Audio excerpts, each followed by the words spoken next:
നമസ്കാരം. ഇന്നത്തെ പുതിയൊരു എപ്പിസോഡിലേക്ക് എല്ലാ പ്രിയപ്പെട്ടവർക്കും സ്വാഗതം. ഇന്നത്തെ എപ്പിസോഡ് ഒരു ഉപദേശമാണ്. ഉപദേശം എന്ന് കേൾക്കുമ്പോൾ സ്വാഭാവികമായിട്ട് നമുക്കാർക്കും ഇഷ്ടപ്പെടാത്തൊരു കാര്യമാണ് ഈ ഉപദേശം. പക്ഷേ ഈ ഉപദേശം ചിലപ്പോഴെങ്കിലും ചില കാര്യങ്ങളിൽ നമ്മളെ സഹായകരമാകാറുണ്ട്. ചില ഉപദേശങ്ങൾ നമ്മൾ കേൾക്കാതിരിക്കുന്നത് കൊണ്ട് വൻ അപകടങ്ങൾ സഹിതം നമുക്കുണ്ടാകാം. നിങ്ങൾ വർക്കൗട്ട് ചെയ്യുമ്പോൾ പലപ്പോഴും നിങ്ങളുടെ മാസ്റ്റർമാർ നിങ്ങൾ ശ്രദ്ധിച്ചിട്ടുണ്ടാകും, അത് ശരിയല്ല, ഇത് ശരിയല്ല, അങ്ങനെയല്ല, ഇങ്ങനെയല്ല, നിങ്ങൾ നിരന്തരം ബുദ്ധിമുട്ടിപ്പിക്കുന്ന ഒരു സംഭവം സർവ്വസാധാരണമായിട്ട് നിങ്ങളുടെ എല്ലാ ജിമ്മുകളിലും ഉണ്ടാവും. പക്ഷേ ആ മാസ്റ്റർമാർ എന്തിന്, ആ ട്രെയിനർമാർ നിങ്ങളെ അങ്ങനെ പറയണം? നിങ്ങൾ ചെയ്യുന്ന വർക്കൗട്ടിന് മാസ്റ്ററേക്കാൾ കൂടുതൽ മെച്ചപ്പെട്ട രീതിയിൽ നിങ്ങൾ ചെയ്യുന്നത് കൊണ്ടാണ്? അല്ല, അതിൽ ചെറിയ കാര്യങ്ങളുണ്ട്. അതിൽ കുറച്ച് കാര്യങ്ങൾ നിങ്ങൾ അറിഞ്ഞിരിക്കേണ്ടതായിട്ടുണ്ട്. ഒരിക്കലും നിങ്ങൾ ചെയ്യുന്നത് കുറച്ച് മെച്ചപ്പെട്ടു പോയി അത് മാസ്റ്റർക്ക് കുശുമ്പുണ്ടായിട്ടോ അല്ലെങ്കിൽ മാസ്റ്റർ അസൂയപ്പെട്ടിട്ടോ അല്ല നിങ്ങളെടുത്ത് അത് ശരിയല്ല, ഇത് ശരിയല്ല എന്നൊക്കെ പറയുന്നത്. അതിൽ ചില കഴമ്പുണ്ട്. നിങ്ങൾ ശ്രദ്ധിക്കേണ്ട ഒരു കാര്യമുണ്ട്. നമ്മുടെ ശരീരത്ത് പറ്റുന്നതും പറ്റാത്തതുമായിട്ടുള്ള പല കാര്യങ്ങളുണ്ട്. ഉദാഹരണത്തിന് നമ്മൾ പറയാം, ഒരു വർക്കൗട്ട് ചെയ്തുകൊണ്ടിരിക്കുകയാണ്. അപ്പൊ നമ്മൾ ഉടനെ മാസ്റ്റർ വന്ന് പറയും, ആ വെയിറ്റ് ശരിയല്ല, നിനക്കത് പറ്റുന്നില്ല, ഒന്ന് പോ മാഷെ, ഞാൻ തന്നെ ചെയ്തോളാം എന്ന് കരുതിയിട്ട് നമ്മൾ ചെയ്യുന്ന പല കാര്യങ്ങളും ഉണ്ട്. പക്ഷെ അത് മാസ്റ്റർ എന്തുകൊണ്ട് അങ്ങനെ പറയുന്നു എന്നുകൂടി നമ്മൾ ശ്രദ്ധിക്കണം.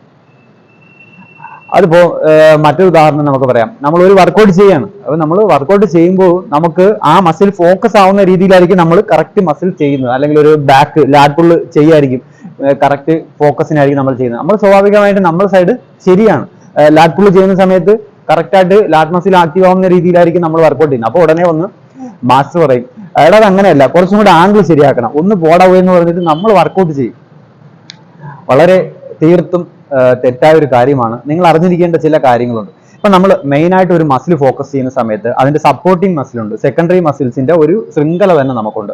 അത് എപ്പോഴും നമ്മൾ ശ്രദ്ധിക്കേണ്ട ഒരു കാര്യമാണ്. നമ്മൾ മെയിൻ ആയിട്ട് നമ്മളെ പ്രധാനപ്പെട്ട ഒരു മസിലിന് വേണ്ടിയിട്ടാണ് നമ്മൾ വർക്കൗട്ട് ചെയ്യുക.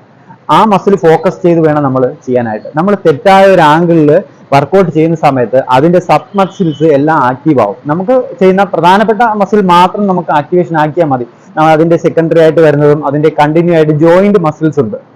ഈ ജോയിന്റ് മസിൽസ് എല്ലാം നമ്മൾ ആക്റ്റീവ് ചെയ്ത് വർക്കൗട്ട് ചെയ്യുമ്പോൾ പ്രോപ്പറായ ഒരു എഫക്റ്റ്, ഒരു ആക്ടിവേഷൻ നമ്മൾ ഉദ്ദേശിക്കുന്ന മസിലിന് കിട്ടാതെ പോകും. അതുകൊണ്ടാണ് നമ്മുടെ ട്രെയിനർമാർ എപ്പോഴും നിങ്ങൾ ഉപദേശിക്കുന്നത് ഈ ആംഗിൾ ശരിയല്ല, ആ ആംഗിൾ ശരിയല്ല എന്ന്. എപ്പോഴും വ്യക്തമായ ഒരു ലക്ഷ്യത്തോടു കൂടി വ്യക്തമായ ആംഗിളിൽ വ്യക്തമായി ഫോക്കസ് ചെയ്ത് നിങ്ങൾ വർക്കൗട്ട് ചെയ്യുകയാണെങ്കിൽ നിങ്ങൾ എപ്പോഴും ചെയ്യുന്ന വർക്കൗട്ട് ശരിയായിരിക്കാം.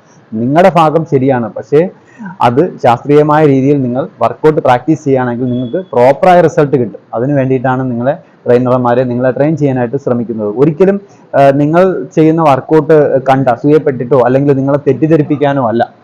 ഇത്തരത്തിലുള്ള കാര്യങ്ങൾ എപ്പോഴും നിങ്ങൾ ശ്രദ്ധിക്കണം. ഇപ്പം നമുക്ക് ഞാൻ മറ്റൊരു വർക്കൗട്ട് ഉദാഹരണമായി കാണിച്ചു. ഒരു വർക്കൗട്ട് ചെയ്യുന്ന സമയത്ത് നമ്മൾ പ്രോപ്പർ അല്ലാതെ ഒരു കാര്യം ചെയ്യുമ്പോൾ നമ്മളെ സെക്കൻഡ് മസിൽ, അതായത് സെക്കൻഡറി ആയിട്ട് വരുന്ന മസിൽ, ജോയിന്റ് മസിൽ ഒക്കെ ആക്റ്റീവ് ആവും. അപ്പം നമ്മൾ ഉദാഹരണത്തിന് നമ്മൾ ബൈസെപ്സ് കളിക്കണമെന്ന് വിചാരിച്ചു. അപ്പം നമ്മൾ കണ്ടുവരുന്ന ഒരു സർവ്വസാധാരണമായ ഒരു കാഴ്ചയുണ്ട്. നമ്മൾ വലിയ ബൈസിന് വേണ്ടിയിട്ട് നമ്മൾ കളിക്കാം, വലിയ വെയിറ്റ് ഒക്കെ എടുത്തിട്ട് ബൈസെപ്സ് കളിക്കാം. ഇപ്പൊ ഉദാഹരണത്തിന് നോക്കിക്കോ, ഇത് 50 LBSന്റെ ബൈസെപ്സ് ആണ്. ഇതിട്ട് നമ്മൾ ബൈസെപ്സ് കളിക്കാം. ഇങ്ങനെ ബൈസെപ്സ് കളിക്കാം, ഭയങ്കര സ്ട്രെയിൻ ചെയ്താൽ ഇത് കളിക്കാം. ഓക്കെ, ഇതിട്ട് വലിയ സ്ട്രെയിൻ ചെയ്താൽ നമ്മൾ കളിയും. ഇതിപ്പോ നമ്മൾ എടുക്കുന്ന സമയത്ത് നമുക്ക് ഏതൊക്കെ പാർട്സ് ആണ് നമുക്ക് പിടിക്കുന്നത്? നമ്മൾ ബൈസിനാണ് കളിക്കുന്നത്, പക്ഷെ നമുക്ക് പിടിക്കുന്നത് ഫോർആം, ഷോൾഡർ, ബൈസ്, ട്രൈസ്, അങ്ങനെയുള്ള സർവത്ര ജോയിന്റ്സുകളും പിടിച്ചിട്ടാണ് നമ്മൾ ഈ ഹെവി വെയിറ്റ് കൊണ്ട് നമ്മൾ വർക്കൗട്ട് ചെയ്യുന്നത്. നമ്മൾ ചെറിയൊരു ബൈസെപ്സിന് വേണ്ടിയിട്ടാണ് നമ്മൾ കളിച്ചത്. പക്ഷെ നമുക്ക് ആക്റ്റീവ് ആയത് ഏതൊക്കെ മസിലാണ്? ബൈസ്, ഫോർആം, അതുമല്ല ഈ റിബ്സ് സഹിതം ഈ ഒരു സംഭവം എടുത്തപ്പോൾ ആക്റ്റീവ്. അപ്പൊ നമുക്ക് പ്രോപ്പർ ആയിട്ടുള്ള ഒരു വർക്കൗട്ട് ഈ ബൈസെപ്സിന് കിട്ടത്തില്ല. അപ്പൊ നമ്മൾ എപ്പോഴും ചെയ്യേണ്ട ഒരു കാര്യമുണ്ട്, നമുക്ക് പറ്റുന്ന നമ്മളെ ബൈസെപ്സ് താങ്ങാൻ കഴിയുന്ന സിമ്പിൾ ഒരു വെയിറ്റ്, അതായത് നമുക്ക് 7.5 ഒക്കെ കുറച്ചധികം വെയിറ്റ് ആണെന്ന് വേണം പറയാൻ. ഇത് നമ്മൾ കറക്റ്റ് പ്രോപ്പറായിട്ട് എടുത്തിട്ട് പതുക്കെ മെല്ലെ നമ്മളത് ഫോക്കസ് ചെയ്ത് കളിക്കുകയാണെങ്കിൽ നമുക്ക് ഒരിക്കലും ഈ ഒരു സബ് മസിൽസ്, അതിൽ ജോയിന്റ് ആയിട്ട് വരുന്ന ജോയിന്റ് മസിൽസ് ഒരിക്കലും ആക്റ്റീവ് ആവത്തില്ല. നമ്മളെപ്പോഴും മെയിൻ ഫോക്കസ് ചെയ്യുക ബൈസെപ്സ് കീഴാണ്. ഈ ബൈസെപ്സ് മാത്രമാണ് നമുക്കിത് ആക്റ്റീവ് ആവുന്നത്. ഇതിങ്ങനെ കളിക്കുമ്പോൾ ഒരിക്കലും നമുക്ക് നമ്മുടെ ജോയിന്റ് ആയിട്ട് വരുന്ന ട്രൈസോ ഫോർആമോ അതല്ലെങ്കിൽ ഈ റിബ്സ് ഒന്നും ഈ ഷോൾഡർ ജോയിന്റ് ഒന്നും ഇതിനെ ബാധിക്കത്തില്ല. ഇപ്പൊ നമ്മൾ അപകടം പിടിച്ച ഓരോ കാര്യം ചെയ്യുമ്പോഴും നമുക്ക് ഭാവിയിൽ നമ്മളെ തന്നെ നഷ്ടപ്പെടുത്തിക്കൊണ്ടിരിക്കുകയാണ്. ഒരിക്കലും ജിമ്മിലെ വർക്കൗട്ട് സഡൻ ആയിട്ട് ഒരു കംപ്ലൈന്റ് നമുക്ക് ഉണ്ടാക്കി തരത്തില്ല. നമ്മൾ റെസ്റ്റ് എടുക്കുന്ന ടൈം, അതായത് നമ്മൾ ഒത്തിരി നാൾ കഴിഞ്ഞ് ജിമ്മൊക്കെ നിർത്തി നമുക്കൊരു റെസ്റ്റിംഗ് പീരീഡ് വരും. ആ ടൈമിന് ഇന്ന് നമ്മൾ ഉണ്ടാക്കി വെക്കുന്ന പല അപകടങ്ങളും അന്ന് നമ്മളെ ബാധിക്കും. അതുകൊണ്ട് ഒരിക്കലും ജിമ്മിൽ ഇത്തരത്തിലുള്ള അപകടങ്ങൾ കാണിക്കാതിരിക്കുക. എപ്പോഴും നിങ്ങളുടെ ട്രെയിനറിന്റെ ഉപദേശം സ്വീകരിക്കുക. ഒരിക്കലും ഉപദേശം ഒരു അനാരോഗ്യകരമായ ഒരു കാര്യമാണെന്ന് നിങ്ങൾ ചിന്തിക്കാതിരിക്കുക. ഒരിക്കലും നിങ്ങൾ ചെയ്യുന്ന വർക്കൗട്ടിനോട് അയാൾ അസൂയപ്പെട്ടിട്ടോ അസൂയാലും ആയതുകൊണ്ടോ നിങ്ങളെ കുറ്റപ്പെടുത്താനോ ഇൻസൾട്ട് ചെയ്യാനോ അല്ല നിങ്ങളെ തിരുത്താനായിട്ട് ശ്രമിക്കുന്നത്.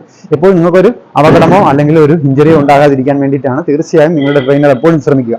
അതുകൊണ്ട് ഈ ഒരു ട്രെയിനർ എപ്പോഴും നിങ്ങളെ ഉപദേശിക്കാനും അല്ലെങ്കിൽ നിങ്ങളെ എപ്പോഴും നിയന്ത്രിക്കാനും ശ്രമിക്കുന്നതിന് കാരണം ഇതാണ്. ഇത്തരത്തിലുള്ള ഈ ഒരു ഉദാഹരണം കാണിച്ചതിന് തുല്യമായ പല വർക്കൗട്ടുകളും നിങ്ങൾ ചെയ്യുന്നത് മൂലമാണ് ഇത്തരത്തിലുള്ള ഉപദേശങ്ങൾ ഇടയ്ക്കിടെ ട്രെയിനർമാർ ചെയ്യാൻ കാരണം.